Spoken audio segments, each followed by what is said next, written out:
काल मी केली होती सगळ्यांची आवडती पाणीपुरी. सो पाणीपुरीच्या पुऱ्या बाहेरून आणल्या होत्या, पण पाणी आणि स्टफिंग मात्र घरी केलं होतं. बाहेर जाऊन खाण्यातही मजा असते भैयाकडून, पण घरी केलेल्याचीही वेगळी मजा असते. सो मी कशी केली ते मी तुम्हाला दाखवते.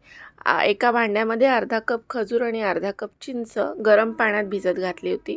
त्यानंतर हा गूळ आहे थोडा स्टिकी होता म्हणून पाण्यात भिजत घातला होता, तोही अर्धा कप घेतला होता. त्याच्याशिवाय 1 कप पुदिना फ्रेश आणि फ्रेश कोथिंबीर, ती पण साधारण 1 कप. त्यानंतर मिरच्या, हिरव्या मिरच्या जसं तुम्हाला तिखट हवं असेल तसं, एक आल्याचा तुकडा. हे सगळं आपण मिक्सरमधून वाटून घेणार आहोत.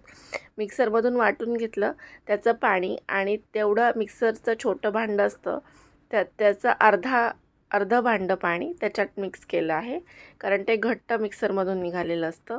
आता आपण त्याच्यात मसाले टाकूया. हिंग अर्धा चमचा धनेपूड, अर्धा चमचा जिरेपूड.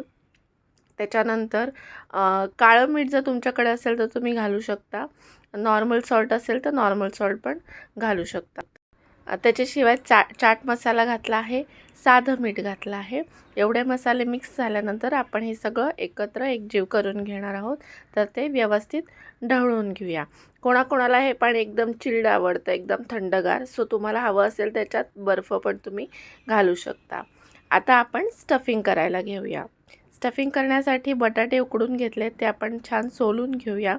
आणि कोणी कोणी पूर्ण बारीक अगदी करतात, पण मला थोडे ओबडधोबड आवडतात म्हणून मी हातानेच बारीक करते. नीट बारीक झाल्यानंतर त्यामध्ये आपण मसाले टाकणार आहोत. साधं मीठ, तुम्हाला काळं मीठ टाकायचं असेल तर टाकू शकता, धनेपूड, जिरेपूड.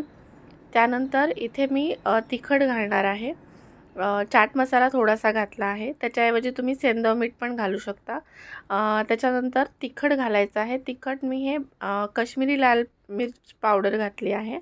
जर तुम्हाला हवं असेल तिखट जास्त तर नॉर्मल जे आपलं तिखट असतं ते घातलं तरी चालेल. याच्याशिवाय मी इथे वाफवलेले मूग घातलेले आहेत, मोड आलेले मूग, तर ते पण स्टफिंगमध्ये घातलेत.